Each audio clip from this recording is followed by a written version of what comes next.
Siapa saja jangan bersedih. Umat Islam nggak boleh bersedih, nggak boleh. Kata orang apa itu?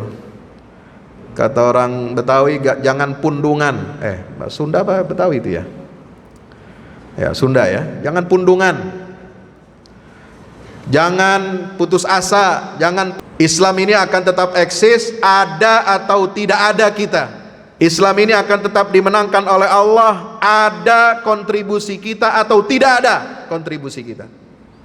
Itu jaminan dari Allah. La tahzan innallaha ma'ana. Luar biasa. Bapak Ibu yang dirahmati Allah, maka itu semangat hijrah ini bukan kita terjemahkan dalam pengertian kita pindah dari satu tempat ke tempat yang lain, karena Nabi mengatakan la hijrata ba'dal fathi. Setelah hijrah pada tahun ke-1 hijrah Nabi SAW dari Makkah ke Madinah, itu setelah Fathu Makkah tidak ada lagi hijrah, kata Rasulullah, dalam pengertian hijrah tempat. Umat Islam dimanapun, walaupun dia minoritas, walaupun dia tertindas, nggak ada lagi hijrah setelah Fathu Makkah. Tetapi yang ada, kata Nabi SAW, walakin jihadun wa niyatun, yang tetap akan abadi adalah jihad, perjuangan mempertahankan agama Allah, dan terus menerus kita memperbaharui niat kita, insya Allah. Maka kenapa hijrah ini menjadi awal titik tolak penanggalan tahun di dalam Islam, peristiwa hijrah? Kenapa dipilih bulan Muharram itu bulan pertama dalam sistem penanggalan tahun baru Islam? Karena bulan Muharram ada setelah bulan Zulhijjah. Zulhijjah orang pergi haji, pulang dari haji mendapatkan haji mabrur, maka dia membawa semangat perubahan, semangat hijrah dari maksiat kepada taat kepada Allah Subhanahu wa taala. Itulah semangat hijrah. Orang pulang haji dia membawa semangat perubahan. Makanya haji di zaman dulu ditakuti Belanda. Haji oleh para penjajah dianggap radikal, ekstremis, karena mereka menentang penjajahan asing di negerinya.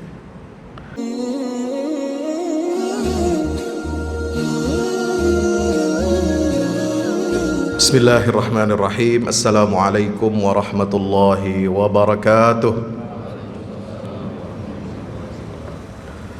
Alhamdulillah, wassalatu wassalamu ala rasulillah wa ala alihi wa ashabihi wa man tabi'ahu wa nasarahu wa walah. La hawla wa la quwwata illa billah. Alhamdulillah, bersyukur kehadirat Allah Subhanahu wa taala. Senantiasa kita panjatkan kehadirat Allah Subhanahu wa taala. Segala puji milik Allah. Dunia ini semuanya milik Allah. Harta kita semua milik Allah. Nyawa kita, kehidupan kita semuanya milik Allah, bersumber, berasal dari Allah, dan kita semua akan kembali kepada Allah Subhanahu wa taala. Maka beruntunglah hamba-hamba Allah yang masih ingat kepada Allah dan memprioritaskan kehadirannya untuk bersimpuh di hadapan Allah Jalla Jalaluhu Subhanahu wa ta'ala. Mudah-mudahan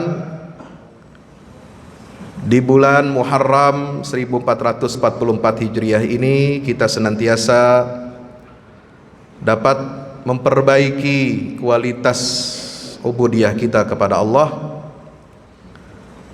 Tambah tahun, tambah usia kita, sekaligus juga jatah umur kita berkurang. Itulah sunnatullah. Terima kasih dan luar biasa kepada hadirin jamaah sekalian dirahmati Allah. Meskipun di siang hari yang cukup terik ini, Di tengah kesibukan kita masing-masing, kita masih mau untuk melangkahkan kaki kita ke Masjid Nurul Barakah. Mudah-mudahan seluruh amal ibadah kita diterima oleh Allah Subhanahu wa taala. Tema kita siang hari ini adalah sunnatullah dalam ayat-ayat hijrah. Ternyata hijrah Nabi Muhammad SAW ini tidak hanya sekedar kisah yang sering kita baca di dalam buku-buku sirah atau yang disampaikan. Kalau yang malas baca ya paling enggak ngedengerin lah, dengerin ceramah. Apalagi sekarang jamaahnya ini jamaah YouTube ya, yang paling gampang udah. Kisah tentang hijrah Nabi Muhammad SAW ini begitu banyak kesan dan hikmahnya. Bukan hanya yang konvensional ketika bercerita tentang bagaimana pengepungan bangsa Quraisy mengirimkan pemuda-pemuda yang kekar, ahli perang untuk mengepung dan memagar betis rumah Rasulullah sallallahu alaihi wasallam, hasil daripada keputusan dewan syuranya musyrikin Quraisy. Bukan hanya sekedar persiapan Rasulullah bersama Abu Bakar radhiyallahu taala anhu yang begitu senang, begitu gembira ketika mendapatkan kabar gembira dari Rasulullah. Bahkan setengah berteriak hampir saja karena saking girangnya Abu Bakar kedatangi oleh Rasulullah SAW pada siang hari antara zuhur dan asar. Beliau langsung mengatakan as-suhbah, as-suhbah ya Rasulullah. Beliau sangat gembira bisa menemani dan membersamai Rasulullah ketika berhijrah. Maka disebut di dalam Al-Quran, idhuma fil ghari idh yaqulu li sahibihi la tahzan innallaha ma'ana. Ayat berkaitan dengan perang Hunain. Itu bisa dibaca di dalam surat At-Taubah. Berkaitan dengan perang Hunain, ketika Nabi dan para sahabatnya setelah penaklukan kota Mekah ya, mendapatkan kemenangan yang disebut oleh Allah Fathan Mubina, kemenangan yang luar biasa, di mana Fathan Mubina ini lalu kemudian diadopsi oleh seorang pahlawan, seorang mujahid besar di Sunda Kelapa, menantu daripada Sunan Gunung Jati, yaitu Fatahillah. Ketika dia berinisiatif untuk menggalang pasukan koalisi Cirebon, Demak, Madura, Makassar dan seluruh umat Islam di Nusantara ini untuk menggempur dan menghadang Portugis, mengusirnya dari Sunda Kelapa, sehingga kemudian beliau mengambil ayat inna fatahna laka fathan mubina itu menjadi diterjemahkan dalam bahasa Melayu menjadi Jayakarta, lalu kemudian disingkat menjadi Jakarta. Setelah Nabi mendapatkan kemenangan dari Fathu Makkah, penaklukan kota Makkah tahun ke-8 Hijriah, Rasulullah menghadapi peperangan lain, yaitu perang Hunain. Coba bayangkan bagaimana kalau kita sudah mendapatkan kemenangan besar, peperangan besar, penaklukan kota Makkah, lalu kemudian harus menghadapi sisa-sisa kekuatan kaum musyrikin di luar kota Makkah. Apa yang ada pada diri kita? Ada sedikit rasa ujub. sombong. Ya. Islam sudah kuat, Islam sudah berjaya, Islam sudah berhasil menaklukkan Makkah, dan kalau ditaklukkan Makkah berarti seluruh Jazirah Arabia juga ikut dalam pengaruh penaklukan kota Makkah. Tapi apa yang terjadi? Rasulullah Shallallahu Alaihi Wasallam diingatkan di dalam surah At-Taubah, umat Islam diingatkan, jangan kalian sombong. Idh a'jabatka kathratukum falam tughni ankum minallahi syai'a. Banyaknya kalian, besarnya jumlah kalian, setelah kalian mendapatkan kemenangan di Fathu Makkah, itu ternyata membuat ujub kalian. Subhanallah. Membuat kalian sombong, besar kepala, lalu kemudian menyepelekan musuh yang ada. Bapak Ibu hadirin yang dimuliakan Allah Subhanahu wa taala, maka lalu Allah Subhanahu wa taala menegur kaum muslimin, jangan kalian lari, jangan kalian berpaling dari Rasulullah, meninggalkan Rasulullah seorang diri. Jangan kalian berpaling, sebab Allah pasti akan bersama kalian. Nah, disitulah kemudian disebutkan ayat tentang hijrah Nabi kita Muhammad SAW. Ingatlah, illa tansuru faqad nasarahullah. Kalau kalian umat Islam lari dari perang Hunain ini, ingatlah bahwa Allah telah menolong Muhammad SAW walaupun dia seorang diri dan hanya ditemani oleh seorang sahabat. Idh akhrajahu alladhina kafaru thaniya ithnain idh huma fil ghar idh yaqulu li sahibihi la tahzan innallaha ma'ana. Ingatlah wahai kaum muslimin, kalau kalian lari tidak mau menolong agama Allah, tidak mau menolong Rasulullah, kalian lari meninggalkan agama Islam ini, kemenangan Islam itu sudah pasti. Rasulullah pasti ditolong oleh Allah. Ingat ketika dia diusir oleh orang-orang kafir, kemudian berada di dalam gua, hanya seorang diri ditemani oleh seorang sahabatnya, Thaniyathnain idhuma fil ghar. Mereka berdua di dalam gua Thaur. Berkata sang Nabi itu kepada sahabatnya, temannya, idh yaqulu li sahibi la tahzan, jangan kau bersedih. Wahai Abu Bakar, jangan kau bersedih.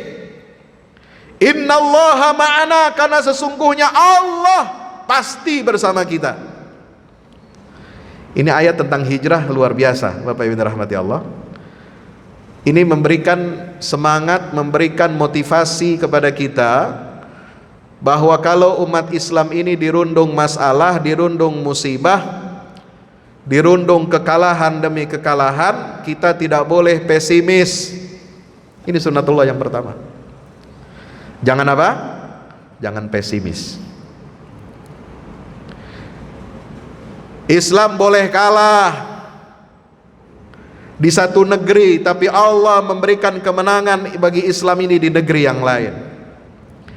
Islam boleh kalah di satu tempat, tapi Allah memuliakan Islam ini, memuliakan kaum muslimin ini di negeri lainnya. Itu sudah sunnatullah. Tugas kita hanyalah berjuang dan memohon keridhaan dan kemenangan dari Allah Subhanahu wa ta'ala. La tahzan, ingat, jangan bersedih. Makanya ada seorang ulama di Arab Saudi menulis buku berjudul La Tahzan, jangan bersedih, don't be sad. Siapa saja jangan bersedih. Umat Islam nggak boleh bersedih, nggak boleh. Kata orang apa itu? Kata orang Betawi, jangan pundungan. Sunda apa Betawi itu ya? Ya Sunda ya. Jangan pundungan. Jangan putus asa, jangan pesimis. Ya. Islam ini akan tetap eksis ada atau tidak ada kita. Islam ini akan tetap dimenangkan oleh Allah ada kontribusi kita atau tidak ada kontribusi kita. Itu jaminan dari Allah. La tahzan innallaha ma'ana. Luar biasa. Bapak Ibu yang dirahmati Allah, maka itu semangat hijrah ini bukan kita terjemahkan dalam pengertian kita pindah dari satu tempat ke tempat yang lain, karena Nabi mengatakan la hijrata ba'dal fathi. Setelah hijrah pada tahun ke-1 hijrah Nabi SAW dari Makkah ke Madinah, itu setelah Fathu Makkah tidak ada lagi hijrah, kata Rasulullah, dalam pengertian hijrah tempat. Umat Islam dimanapun, walaupun dia minoritas, walaupun dia tertindas, nggak ada lagi hijrah setelah Fathu Makkah.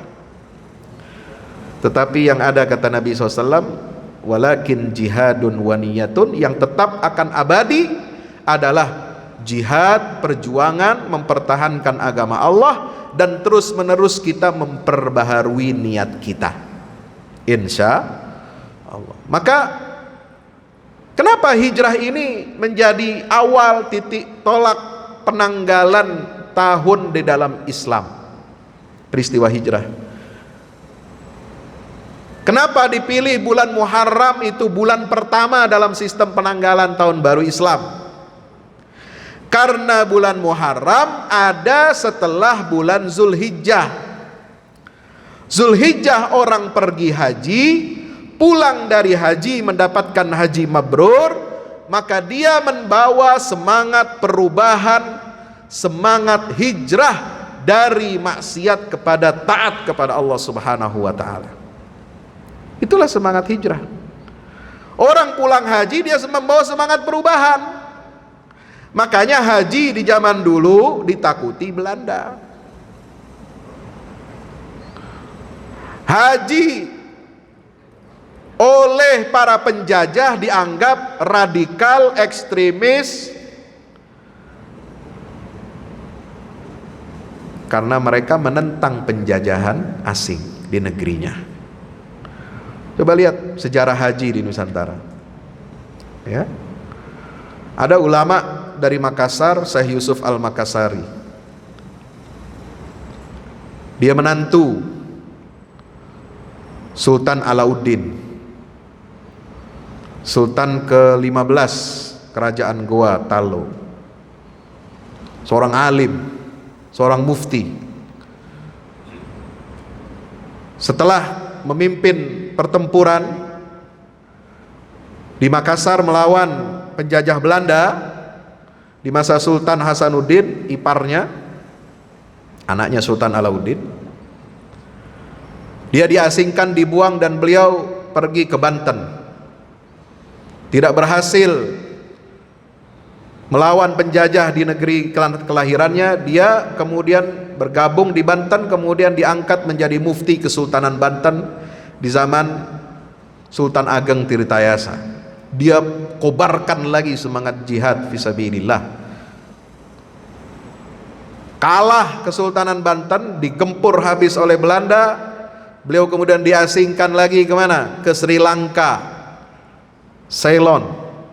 Di Sri Lanka rupanya tidak berhenti dia berdakwah, tidak berhenti dia melakukan islamisasi, tidak berhenti dia bertemu setiap tahun dengan jamaah haji dari Nusantara yang kapalnya selalu berlabuh transit di Sri Lanka dan memberikan pesan-pesan semangat perjuangan untuk melawan penjajah Belanda, baik ketika jamaah haji pergi menuju Mekah atau pulang dari Mekah ke Nusantara. Tahu aktivitas Yusuf Al-Makassari ini membahayakan bagi kolonial, diasingkan lagi, lebih jauh lagi sampai ke Afrika Selatan, Cape Town. Tidak berhenti dia. Di sana justru dia mengislamkan banyak suku-suku di Afrika. Dia berdakwah sehingga dia mendapatkan gelar pahlawan nasional dari Nelson Mandela. Orang yang berjasa, orang besar yang berjasa bagi negara Afrika Selatan, yang memberikan semangat perjuangan melawan kolonial dan semangat untuk melawan apartheid, karena Islam tidak mengajarkan adanya diskriminasi ras, diskriminasi suku, diskriminasi warna kulit. Itulah sosok yang ditakuti oleh penjajah.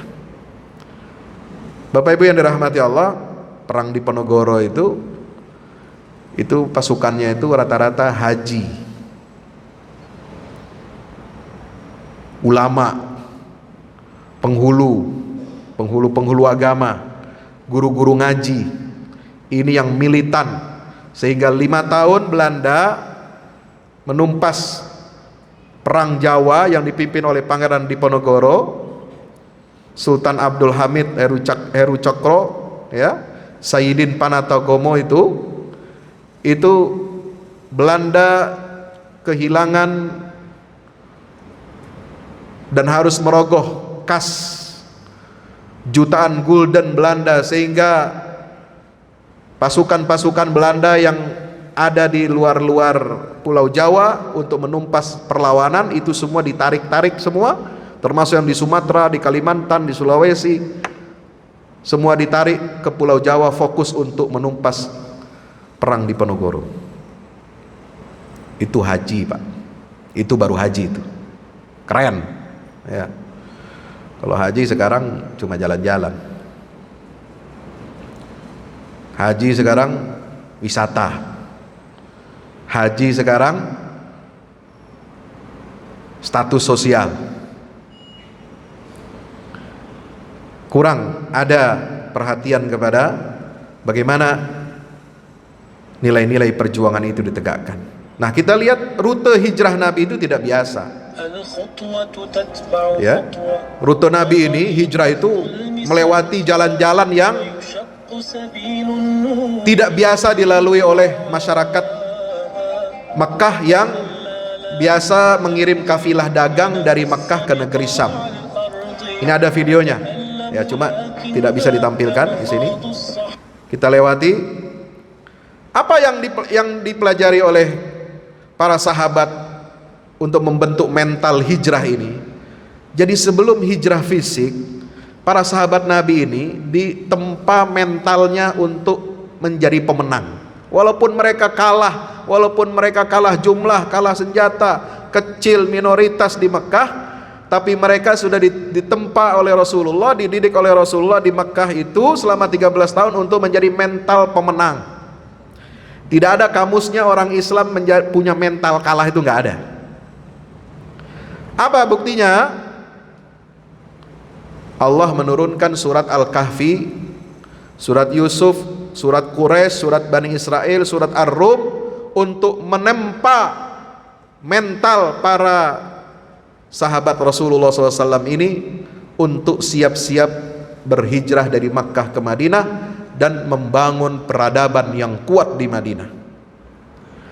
Jadi 2 tahun sebelum hijrah ini Nabi mendidik para sahabat itu dengan apa?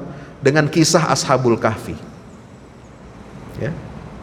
Ketegaran pemuda-pemuda untuk mempertahankan imannya dibaca tiap malam, dibaca tiap salat Ashabul Kahfi itu. Sehingga apa? Mental mereka ini kuat. Mental mereka siap untuk menghadapi segala macam tantangan ketika hijrah dari Makkah ke Madinah. Surat Yusuf, Allah menjanjikan kepada Nabi Muhammad dan para sahabatnya bahwa Muhammad dan sahabatnya pasti akan hijrah, terusir dari negeri Makkah sebagaimana terusirnya Nabi Yusuf dari tanah kelahirannya.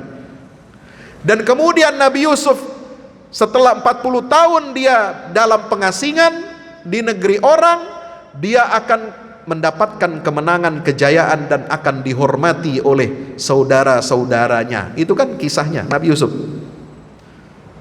Bapak-bapak suka baca surat Yusuf? Itu turun sebelum hijrah. Artinya apa? Nabi Muhammad yang keluar terusir dari Makkah, dia akan kembali dimuliakan oleh Allah Subhanahu wa taala, akan menaklukkan kota Makkah seperti halnya Nabi Yusuf akan kembali memuliakan saudara-saudaranya. Ini pelajaran. Bukan cuma sekedar surat Yusuf dibaca supaya anak kita lahir nanti cakep, ganteng gitu ya. Enggak. Baca surat Maryam supaya cantik gitu. Enggak, cantik akhlaknya. Bagus akhlaknya seperti Nabi Yusuf alaihissalam ya. Bani Israel, bahkan Nabi SAW sebelum hijrah itu sudah diberikan surat tentang kabar gembira di akhir zaman bahwa umat Islam ini akan menang atas kezaliman dan kepongahan Bani Israel yang terakhir di atas muka bumi ini. Bani Israel di Madinah akan dikalahkan, itu sudah ada nubuatnya dalam Al-Quran. Ini sunnatullah. Surat Ar-Rum sebelum hijrah diturunkan berkisah tentang apa? Kejayaan kekuatan Romawi dan Persia yang sudah berada di titik nadir, sudah turun dia, decline, dan Allah sudah mengabarkan bahwa tidak lama setelah itu, tidak sampai 25 tahun ya, sejak turunnya surat Ar-Rum ini, Romawi dan Persia berhasil digulung oleh kekuatan umat Islam, padahal umat Islamnya masih lemah di Mekah. Ini yang namanya optimisme, semangat, sunnatullah dalam hijrah. Bapak Ibu yang dirahmati Allah Subhanahu wa taala, maka itu mari kita baca ayat-ayat Al-Qur'an. Semangat-semangat seperti ini yang harus kita tumbuhkan. Jangan kita melihat kondisi-kondisi yang ada di negara-negara Islam, kita lalu kemudian pesimis, kita lalu kemudian berkecil hati. Jangan, la tahzan, jangan kamu bersedih. Ya, innallaha ma'ana, karena sungguhnya Allah pasti akan menolong hamba-hambanya yang beriman. Yang kedua, Bapak Ibu yang dirahmati Allah, ayat hijrah itu ada yang berkaitan dengan soal apa? Pahala. Jangan terlambat untuk berhijrah. Ya, ini pesannya. Jangan terlambat untuk kita merubah diri kita ke arah yang lebih baik. Allah hanya menilai usaha kita dalam berhijrah, dan Allah tidak menilai kita ini harus berhasil dalam hijrahnya. Kok bisa begitu Pak Ustadz? Bagaimana? Lihat surat An-Nisa ayat 100. Meskipun ada seorang sahabat Nabi yang sudah tua renta, sakit-sakitan dia, punya uzur tidak berhijrah dari Makkah ke Madinah, tapi setelah Nabi keluar dari Makkah ke Madinah hijrah bersama Abu Bakar, ada seorang sahabat yang namanya Dhamrah bin Jundub. Dia sedih, dia merasa terasing di Makkah, dia nekat ingin hijrah dari Makkah ke Madinah, menyusul Rasulullah SAW karena saking rindunya kepada Rasulullah. Walaupun dalam kondisi sakit-sakitan, dia uzur, sudah tua renta, dan diberikan dispensasi, tidak perlu hijrah. Orang seperti ini tetap tinggal di Mekah, tapi dia bertekad untuk hijrah ke Madinah, negeri yang dijanjikan oleh Allah Subhanahu wa taala. Maka kemudian di tengah perjalanan ketika dia mau hijrah itu, di tengah perjalanan ke Madinah, dia wafat, dipanggil oleh Allah Subhanahu wa taala. Apa yang terjadi? Turun malaikat Jibril kepada Rasulullah sallallahu alaihi wasallam membawa satu ayat, surat An-Nisa ayat 100. Wa may yuhajir fi sabilillah yajid fil ardi muraghaman katsiran wa sa'ah wa may yakhruj min baitihi muhajiran ila Allah wa rasulihi thumma yudrikuhul maut faqad waqa'a ajruhu 'ala Allah wa kana Allahu ghafurar rahima. Siapa orang yang mau berhijrah ke jalan Allah, ini janji Allah, yajid fil ardi muraghaman katsiran wa sa'ah, dia pasti akan mendapatkan keuntungan-keuntungan yang besar, yang banyak. Makanya kalau kita mau hijrah dari kemaksiatan, artis biasa maksiat, hijrah, tinggalkan dunia maksiatnya, tinggalkan dunia hitamnya, jangan takut miskin. Pegawai pemerintah, swasta atau BUMN, dia mau hijrah ke jalan Allah, meninggalkan kemaksiatannya, tobat dari masa lalunya. Jangan takut miskin. Biasanya nilep uang negara, biasanya korupsi, biasanya markup anggaran. Tinggalkan itu semua, hijrah, tobatlah Anda kepada Allah. Jangan takut miskin. Kenapa? Orang yang berhijrah dijamin rezekinya oleh Allah Subhanahu wa taala. Yajid fil ardi muraqaman katsiran wasa. Itu kalau masih hidup terus. Tapi bagaimana kalau dia mati di tengah perjalanan hijrahnya? Tsumma yudrikhul maut. Dia sudah berniat keluar dari rumahnya, hijrah menuju Allah dan Rasulullah SAW. Maka apa kata Allah? Faqad waqa'a ajruhu 'ala Allah. Maka dia telah dicatat pahala hijrahnya sempurna oleh Allah Subhanahu wa taala. Coba bayangin. Nabi enggak melihat sosok Damrah bin Jundub ini yang hijrah, wafat di tengah jalan. Dikubur dia di tengah jalan. Ya. Tapi kemudian orang ini dimuliakan oleh Allah Subhanahu wa taala dengan turunnya ayat An-Nisa ayat 100. Bapak Ibu yang dirahmati Allah, jadi pelajaran sunnatullah yang kedua adalah jangan sampai kita terlambat untuk berhijrah, karena Allah menilai usaha kita, bukan hasil akhirnya. Sama seperti hadis, ada kisah penjahat kelas kakap di kalangan Bani Israel, pembunuh. Dia pembunuh bayaran. Ya, kalau kita sering nonton film Hollywood itu banyak film-film pembunuh bayaran ya. Dia sudah membunuh 99 orang. Lalu kemudian dia sadar mau bertobat kepada Allah, datang kepada seorang ahli agama. Wahai Tuan Guru, wahai Kiai, saya mau tobat, 99 orang sudah saya bunuh tanpa hak. Apakah tobat saya akan diterima oleh Allah? Apa jawabannya? Gak mungkin, bos. Satu nyawa saja kau ambil, kau bunuh orang, itu dosanya seperti kamu membunuh seluruh manusia. Itu kan Al-Quran mengatakan. Apalagi kamu sudah membunuh 99 nyawa, 99 orang, tidak berdosa kau bunuh, dosamu udah gak kehitung. Tuhan gak akan terima taubat kamu, dosamu tidak akan diampuni. Oh, kalau gitu ya sudah ya, kamu saya bunuh lagi ini, biar genap 100. Nah, dibunuh tuh, karena jawabannya tidak bijaksana ya. Padahal Allah mengatakan dalam Al-Quran, Allah itu maha penerima taubat. Sebelum nyawa sampai ke tenggorokan kita, sebelum tiba hari kiamat, itu pintu taubat terus terbuka, Pak. Bahkan kita tobat bermaksiat siang hari, malam kita mau bertobat, besok maksiat lagi, Allah tetap buka pintu taubat itu. Tidak ada pintu taubat Allah itu tertutup, tidak ada, selalu terbuka. Kalau kita mau mohon ampun kepada Allah, Dia pasti akan ampuni. Sampai kapan kalau kita terus menerus tobatnya tobat sambal ya? Tobat sambal tahu? Sambal kan enak, pedas, pedas, tapi nggak ada kapoknya. Sampai kapan kita bosan untuk bertobat kepada Allah? Ya, tidak ada kata bosan untuk beristighfar dan bertobat kepada Allah Subhanahu wa taala. Sampai setan yang bosan mengganggu Anda. Setiap kali maksiat setelahnya kamu beristighfar, itu malaikat jadi uring-uringan. Makanya jangan bosan bertobat kepada Allah, jangan bosan beristighfar kepada Allah ya. Biarin setan aja yang bosan mengganggu Anda, itu insya Allah. Bapak Ibu yang dirahmati Allah Subhanahu wa taala, maka kemudian orang ini datang ke tokoh agama yang lain.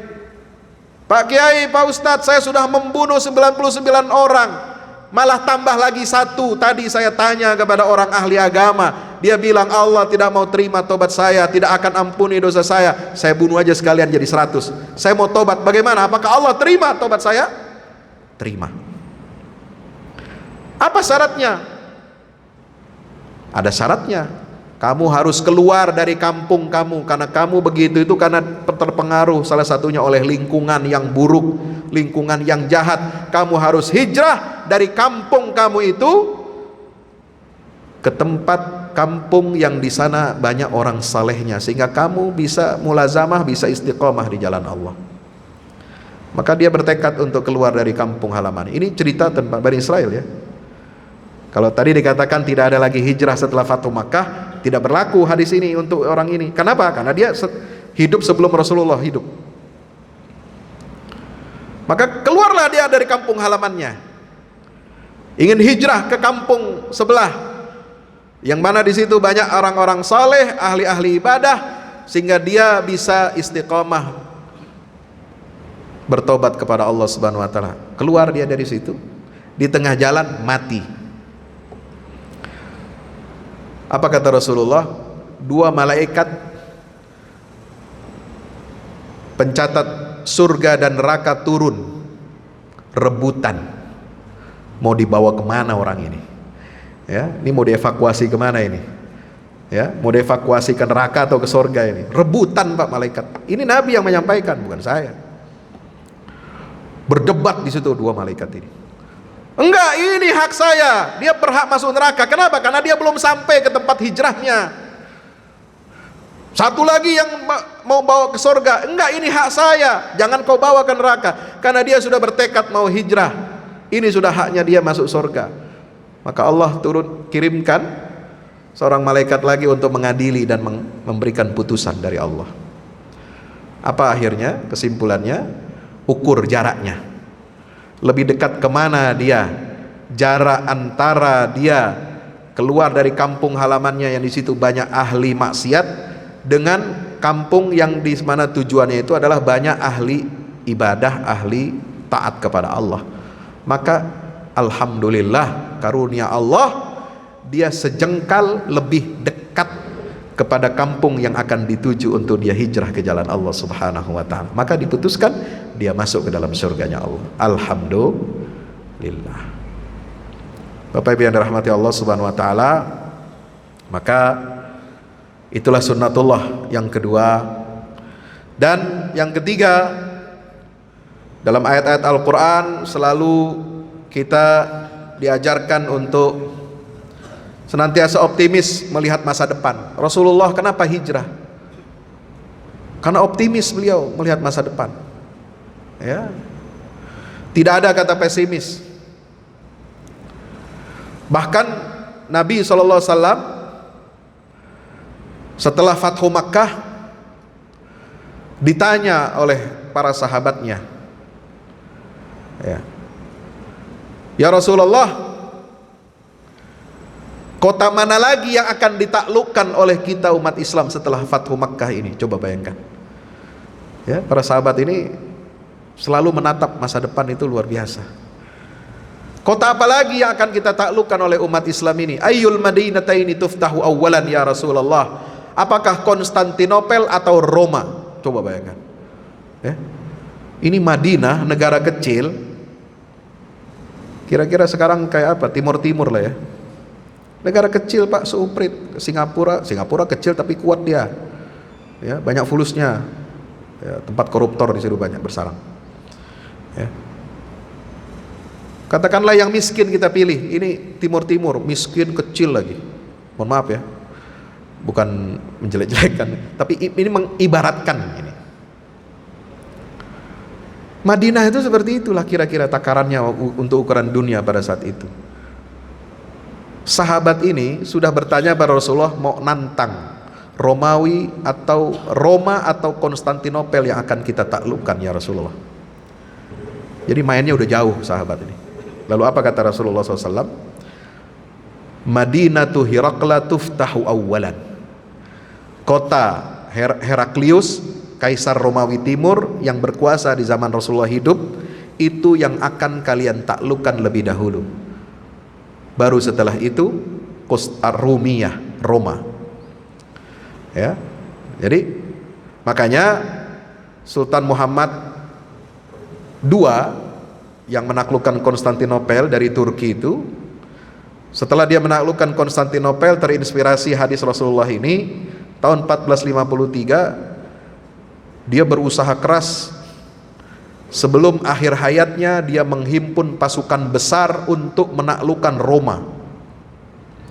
Dia pengen jadi sultan yang berhasil mewujudkan dua cita-cita Rasulullah dan para sahabat, menaklukkan Konstantinopel sudah berhasil, dan Roma dia ingin taklukkan juga, luar biasa. Sampai kata sejarawan ya, Gerard Freely mengatakan, seandainya dia mau menaklukkan kota Roma, seluruh penguasa pemimpin dunia pada saat itu menyangka dan meyakini bahwa dia pasti bisa menaklukkan kota itu. Kenapa? Konstantinopel yang lebih kuat bisa ditaklukkan oleh dia. Tapi qadarullah, tahun 1480 ya, dia sudah menghimpun, menyiapkan pasukan besar, pergi ke Italia melalui laut, sudah berlabuh mendarat di Otranto di Italia Selatan. Kemudian beberapa bulan di sana persiapan pengepungan Roma, lalu kemudian dia meninggal dunia secara misterius. Tidak tahu penyebabnya, sakit apa gimana.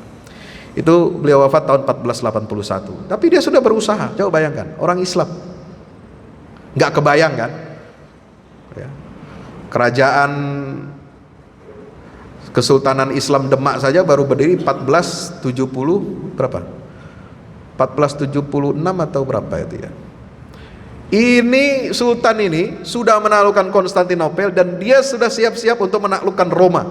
Kalau bukan karena kewafatannya, meninggalnya beliau pada saat persiapan pasukan itu, Roma barangkali sudah masuk Islam, Pak.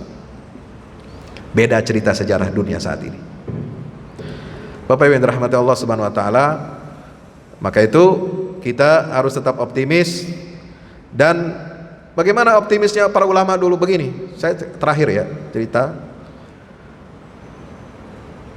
Dulu di Irak, di Baghdad itu ada seorang tukang kayu. Ada tukang kayu, dia bikin mimbar di Arab itu, tradisi di Arab atau di Mamluk ya, pada saat itu mimbar itu tinggi, Pak. Nah, kalau Anda pergi jalan ke Mesir atau ke Turki itu masjid-masjid itu mimbarnya tinggi. Ya, kita naik. Kalau di sini bisa Anda lihat misalnya contohnya di Masjid Al-Azhar Jaka Permai Bekasi itu. Itu mimbarnya seperti di Mesir, itu tinggi naik gitu. Tukang kayu di Baghdad ini dia bikin mimbar yang sangat indah. Dia hias dengan batu-batu mutiara, batu-batu mulia. Semua jenis bebatuan yang dia beli, mau zamrud, mau apa lagi ya, safir, mau ini mau itu, yang mahal-mahal itu semua dia beli untuk dihiaskan pada mimbar. Ketika ditanya oleh orang-orang, banyak pengusaha, banyak pejabat tertarik, dia mau beli, Pak. Mereka mau beli mimbar ini, saya beli saja. Enggak. Loh, kenapa tidak mau dibeli? Ya, saya ingin mimbar ini diletakkan di Masjidil Aqsa. Tidak boleh ada orang mau beli.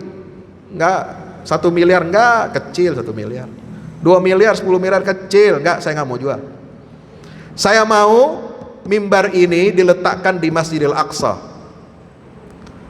Loh, Anda mimpi di siang bolong. Masjidil Aqsa sekarang dijajah, itu tahun itu ya, dijajah oleh tentara salib. Mana mungkin mimpi Anda itu terwujud? Gimana mau bawa masjid mimbar ini ke Masjidil Aqsa sementara dia sedang dijajah oleh tentara salib? Saya tugasnya, kata tukang kayu ini, tugas saya membuat mimbar biar Allah yang menyiapkan kesatria terbaik yang akan membawa mimbar ini sampai ke Masjidil Aqsa. Saya hanya berusaha. Ini pelajaran sunnatullah yang ketiga, bahwa tugas kita ini adalah ikut berkontribusi dalam kebangkitan Islam. Sekecil apapun kontribusi itu pasti dihargai oleh Allah Subhanahu wa taala. Nggak bisa dengan harta, dengan pikiran, nggak bisa dengan ini, dengan apa yang lain-lain. Ya, kita berikan. Tukang kayu dia bisanya bikin mimbar. Dia cita-citanya ini akan diletakkan oleh salah seorang kesatria terbaik umat Islam, akan diletakkan di Masjidil Aqsa. Semua orang mau beli, nggak mau dijual. terdengar ini sama anak kecil, umurnya 8 tahun. Dia lihat mimbar itu, anak ini namanya Salahuddin. Ketika orang sibuk melihat keindahan, memuji keindahan mimbar ini, dia tidak bercita-cita untuk membeli mimbar ini, tapi dia bertekad sejak hari itu, saya yang akan menjadi ksatria yang terbaik itu. Dan 40 tahun setelah itu, cita-cita itu terwujud. Salahuddin inilah yang membawa mimbar itu masuk ke Masjidil Aqsa. Makanya sekarang mimbarnya dinamai dengan mimbar Salahuddin. Inilah kisah-kisah yang harus kita ketahui. Bagaimana para pendahulu kita, orang-orang hebat itu menciptakan sejarah, mengukir sejarah, mengukir takdir. Jadi jangan jabariyah, jangan fatalistik, jangan pesimistik. Islam boleh kalah, boleh dihina, tapi kita tidak boleh merasa terhina. Islam dibully, dicaci maki, ada Islamofobia sekarang di mana-mana, termasuk di Indonesia ini. Siapa bilang nggak ada Islamofobia, bos? Ada. Tapi kita tidak boleh berkecil hati. Teruslah kita mengabdikan diri kita kepada Allah, terus beramal saleh, terus memperbaiki diri kita, terus memantaskan diri kita untuk mendapatkan kemenangan dari Allah. Soal siapa nanti yang akan berhasil mengembalikan kejayaan Islam ini bukan urusan kita, itu urusan Allah Subhanahu wa taala. Dia yang akan memilih yang terbaik di antara kita. Hadanallahu wa iyyakum ajma'in. Wassalamualaikum warahmatullahi wabarakatuh.